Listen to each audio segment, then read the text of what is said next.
नहीं, इंडिया ने एमईए ने कहा है और इस कई प्लेटफॉर्म पर इसको उठाया है कि मानवाधिकारों का उल्लंघन हो रहा है वहां पर पीओके में, और उस पर पूरी दुनिया खामोश है। ये भी बड़ा अचरज में डालता है। पांडे सर कुछ कह रहे थे, आप अपनी बात पूरी कर लीजिए, फिर मैं सिन्हा सर के पास वापस जाऊंगा। पांडे सर, महत्वपूर्ण है कि वहां पर ये जो मतभेद की जब मनभेद हुआ है पीओके और पाकिस्तान के बीच में, क्यों हुआ, बहुत इसकी हम चर्चा कर चुके हैं। मुख्य जो वहाँ के राजनीतिक कारण हैं, 12 सीट की असेंबली की बात हो रही है, निश्चित रूप से उसका दोहन जिस प्रकार से किया है पाकिस्तानी बाकी जो फेडरल गवर्नमेंट में, वो वहाँ के देखिए जो बिजली पैदा होती है, पीओके का सबसे बड़ा एसेट क्या है, हाइड्रो पावर। जो पानी यहाँ गिरता है उससे प्रेशर से जो हाइड्रो पावर क्रिएट होती है, वो उस पर उत्पादन में खर्चा आता है 2 से 5 रुपए का, और वही बिजली उनको मुहैया होती है 50 से 60 रुपए के बीच में प्रति यूनिट, और जो कि बाकी देश में हिस्सा हो रहा है। और ये जैसा कि मैं पहले भी जिक्र किया कि आईएमएफ के लोन के बाद जो कंडीशंस बहुत स्ट्रिक्ट कर दी गई, उसका नतीजा है। दूसरी बात कि जो आटा जो था उनको मिल रहा था पहले एक घटी दरों पर, एक सब्सिडी दी जा रही थी, वो इन आईएमएफ के कंडीशंस के बाद जो सब्सिडी थी वो विड्रॉ कर दी गई। ऐसा नहीं कि ये जो है आंदोलन अभी जो हो रहा है वो पहली बार हो रहा है, ये 2023 में भी हुआ, 2024 में भी हुआ, 2025 में भी हुआ, 2006 में भी हुआ। 24 में जब हुआ तो कुछ हिस्सा, कुछ राशि दे दी गई और इनकी सारी मांगे मांग ली गई कि भाई हम अभी विड्रॉ कर रहे हैं, आपका जो सब्सिडी है जो हम विड्रॉ कर रहे थे उसको दोबारा हम दे रहे हैं।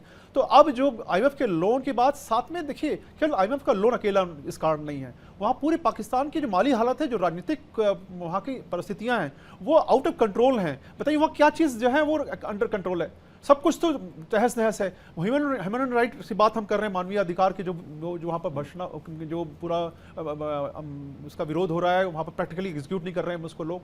और अमेरिका में वो अमेरिका के साथ जाके मुनीर कहते हैं कि भाई हम समझौता करवाएंगे देशों में। अरे भाई पहले पीओके में जो लोग ग्रसित हैं, परेशान हैं, उनको तो आप बात कर लो।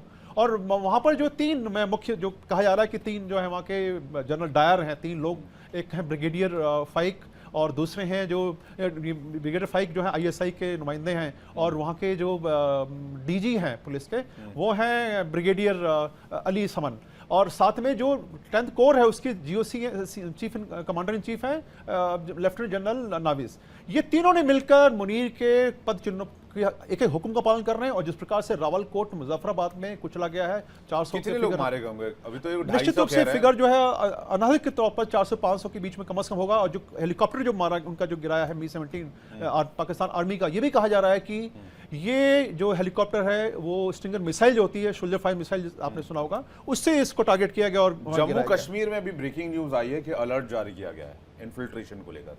देखिए जब भी भारत जब तरक्की कर रहा होता है, जब चीज़ें सामान्य हो रही होती हैं, और स्पेशली जब कॉन्ट्रास्ट जो है पीओके और जम्मू कश्मीर, भारतीय जम्मू कश्मीर के बीच में बहुत ज़्यादा आता है, तो उस समय पाकिस्तान क्या करता है, वो अपने ऐसे ऑपरेशन शुरू करता है ताकि यहाँ पर चीज़ें डिस्टर्ब हों।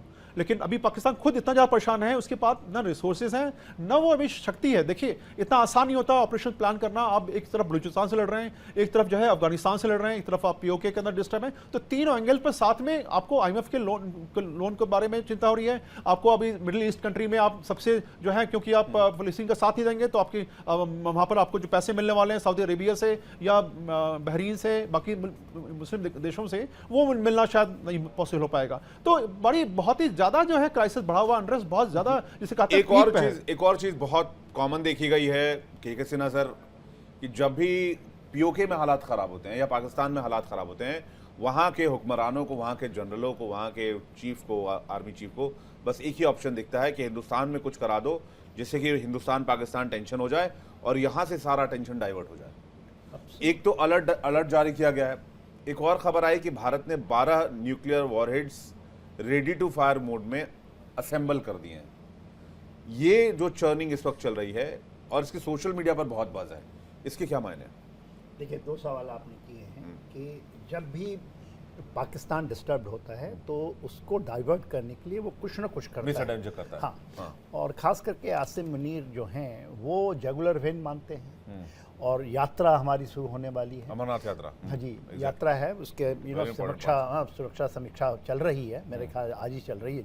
हमारे चीफ भी गए हैं वहाँ पर, और अजीत डोवाल साहब हैं, होम मिनिस्टर हैं। बात यह है कि एक समय है ऐसा है, और पाकिस्तान के लिए मेरा मानना है एक्सटेंडेड हैंड काफ़ी उनका अच्छा है। ये यदि हम ये कह लें कि वो कर नहीं पाएंगे, उनका बहुत है। यदि वो डिसाइड करते हैं तो वो करेंगे और वो कर सकते हैं। इसको आप यदि लेंगे कि नहीं कर सकते हैं तो आप कहीं ना कहीं गलत हैं। और हमारा सर का भी बहुत लंबा वहाँ पर रहा है। जब जब पाकिस्तान डिसाइड करता है, चाहे वो जुगलर वेन की कहानी हो, कब वो कर सकता है। दूसरी बड़ी बात, मेरा मानना है कि यदि आप ऐसा कि समय आएगा और अपने आप चीज़ें हो जाएंगी आपके फेवर में, तो शायद हमारी कहीं ना कहीं गलती होगी।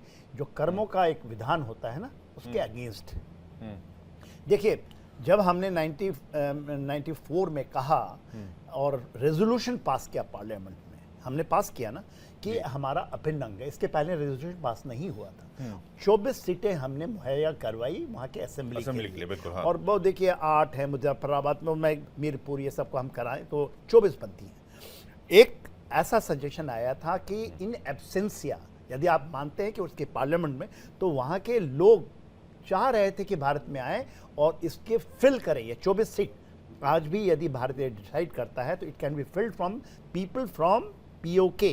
पीओके की जब बात करते हैं, इसका एक लार्जमेंट हुआ है 5 अगस्त 2019 में, जब पार्लियामेंट के पटल से 370 का ये चल रहा था, पहले दिन की बात है।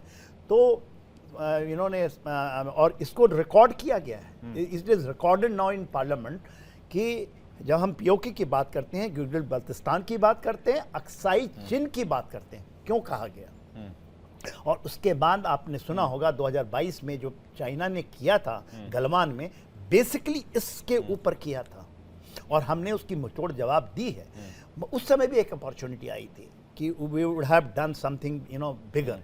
देखिए, आपको ये कहेंगे कि लोग वहाँ से चल के आ जाएंगे, 71 में भी ऐसा नहीं हुआ था। अवामी उस समय हमारा एक फोर्स ऑपरेट करता था वहाँ पर इनसाइड 1971, क्योंकि मेरे ब्रदर थे, मेरे फादर उस समय इन्वॉल्व थे, तो मुझे पता है कि वो क्या चीज़ें हुई थी। करना तो पड़े, आज हम कर रहे हैं, ऐसा नहीं कि मैं आपके चैनल में बता रहा हूँ कि हम कर रहे हैं, हम कर रहे हैं, मिलिटरली भी कर रहे हैं और करना पड़ेगा। क्योंकि 2013 के बाद 2015 में जब सी पैक आया तो चाइना का इन्वॉल्वमेंट वहाँ पर हो चुका है। चाइना ने बहुत इन्वेस्ट किया है उस इलाके में। और जब जब भारत स्टैंड लोन मोड पे कुछ करेगा, चाइना, और देखिए ऐसे नहीं आ जाएगा, वहाँ के लोग को दबा दिया जाएगा, सप्रेस कर दिया जाएगा, they will be bribed and the situation will carry on. और फिर यह डिस्कशन 10 साल बाद भी यही चलता रहेगा। We have to do it and we have to learn. हमें इजराइल से सीखना पड़ेगा। इजराइल, यदि ग्रेटर इजराइल की बात कर रहा है तो ये मिलिट्री माइट है अभी अपने पास, हम जा सकते हैं कभी भी। 100% है। अभी ऑपरेशन सिंदूर को इसलिए नहीं रोका, इसको केवल पॉज किया गया है, इसीलिए। इसका कारण भी है ना, केवल ये नहीं, रन ऑफ कच्छ की भी जब हम बात करते हैं तो देखिए, ये ऐसा नहीं है कि कोई ऐसा डोमेन की मैं बात कर रहा हूँ, it is a military thinking. हमारे यहाँ also we have a lot of things which I can divulge, आपको नहीं डाइवल्ज कर सकते हैं, मगर हमारे पास है। हाँ, कब करेंगे, सोचने वाले आज बैठे हैं, सक्षम हैं, परिस्थितियां बन रही हैं इन 21st सेंचुरी के सेकंड दशक में। 25 का समय निकल गया, 2025 का आने वाला। और आप देखेंगे, जब कहा जाता है ना कि जो लीडर है उसका नाम कि वो सक्षम है, यदि वो बालाकोट जा सकता है, जब ऑपरेशन सिंदूर में 9 कैंप, उसको देख करके दुनिया के सारे देश यही कर रहे हैं ना अभी, हमारे ही को फॉलो कर रहे हैं। हमारे जो हमने जो किया, वी स्ट्राइक अदर न्यूक्लियर देश है ना, वो भी न्यूक्लियर है। आपने दूसरा सवाल मेरे से ये किया कि भारत ने, हमारे पास पहले हमने आज के अलग अलग रखा, 20 और न्यूक्लियर आर्सेनल को बढ़ाया है, जो हमारे 170 से 190 के आसपास में हम ले गए। और उसमें आपने कहा 12 कहा 10 डिप्लॉयड हुआ है, 10 डिप्लॉय हुआ है, 10 डिप्लॉय हुआ। 100 ये डोमेन है, सिप्री की रिपोर्ट पढ़ लीजिए। तो वो 10 डिप्लॉय, मैं कोई ऐसा अपने मन से नहीं बता रहा हूँ या मैं कोई सीक्रेट बात, सिप्री की रिपोर्ट है, it has been deployed first time. तो क्यों लेकिन? हाँ, सिंपल है। देखिए, जब वो कहते हैं कि इसी आसिम मुनीर अमेरिका की धरती से ये कहते हैं कि हमारे पास जो आर्सेनल हैं, सवा पाव का नहीं, हम आधी दुनिया को बर्बाद कर सकते हैं। It is a big threat and should not be taken कि आसिम मुनीर पागल है, ऐसी बातें कर रहा है। He has spoken from the soil of America. China है, चाइना में 620 हो चुका है, 620 अभी हो गया है। और 2030 तक 1000। भारत हैज टू एक्सपेंशनली आपको न्यूक्लियर देखिए डेटरेंस है, डेटरेंस को डेटरेंस से ही आप काट सकते हैं। Second strike, third strike, fourth strike, you have to create this capability, क्योंकि कभी यूज नहीं होगा। आप ये लेके चलिए, पाकिस्तान के पास ये कैपेबिलिटी है कि नहीं, I have got a big question mark है। तो पाकिस्तान भी इस चीज़ों को समझता है कि पाकिस्तान की जो न्यूक्लियर कैपेबिलिटी है, it is in hands of someone else, it is 100% that I can आपके। अदरवाइज जब हमने कारगिल वार के पहले 98 में हमने परीक्षण किया, 15 दिन के बाद पाकिस्तान कर ले, इट इज़ जस्ट इम्पॉसिबल, क्योंकि हम लोग उस दिन सर्विस में थे। वी हैव कुलकर्णी सर भी बता पाएंगे कि वी नो कि what capability they have got. क्या अब सवाल इस बात को लेकर कुलकर्णी सर चल क्या रहा है, क्या कोई इनपुट है, कोई बड़ी तैयारी चल रही है, कुछ बड़ा होने वाला है? क्योंकि एक्सपेक्युलेशन और जो खबरें हैं सोशल मीडिया पर बहुत फास्ट ट्रेंड कर रही हैं, स्पेशली ये जो अपडेट्स हैं 12 न्यूक्लियर वॉरहेड्स वाली, और जो पाकिस्तान पीओके में जो कुछ हो रहा है उसको लेकर, भारत की तैयारियों को लेकर जो अलर्ट जारी किया गया है, अमरनाथ यात्रा भी शुरू हो जाएगी, तो उसको लेकर बहुत चीज़ें एक साथ चल रही हैं।